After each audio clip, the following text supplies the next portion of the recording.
Hello guys, Meena's કિચનમાં તમારું સ્વાગત છે। આજે આપણે જુવારના લોટમાંથી રોટલી બનાવવાના છીએ, તો ચાલો આપણે બનાવીએ।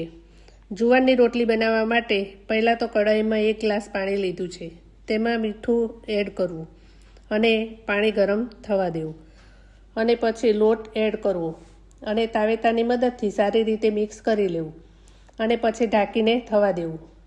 લોટ સારી રીતે સીજી જાય એટલે વાટકામાં લઈને પછી તેલ લગાવીને સારી રીતે લોટને મિક્સ કરીને લુવા વાળી લેવા અને પછી તેમાંથી આ રીતે રોટલી વણી લેવી।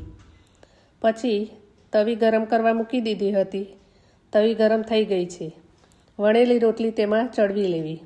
આ રીતે રોટલી બનાવવાથી જુવારની રોટલી ફૂલીને સરસ થઈ જશે। આપણી જુવારની રોટલી બનીને તૈયાર છે। જો તમને આ વિડીયો ગમ્યો હોય તો વિડીયોને લાઇક કરો, શેર કરો અને ચેનલને સબસ્ક્રાઈબ કરો। મળીશું એક નવી રેસિપી સાથે। ત્યાં સુધી બાય બાય, થેન્ક યુ।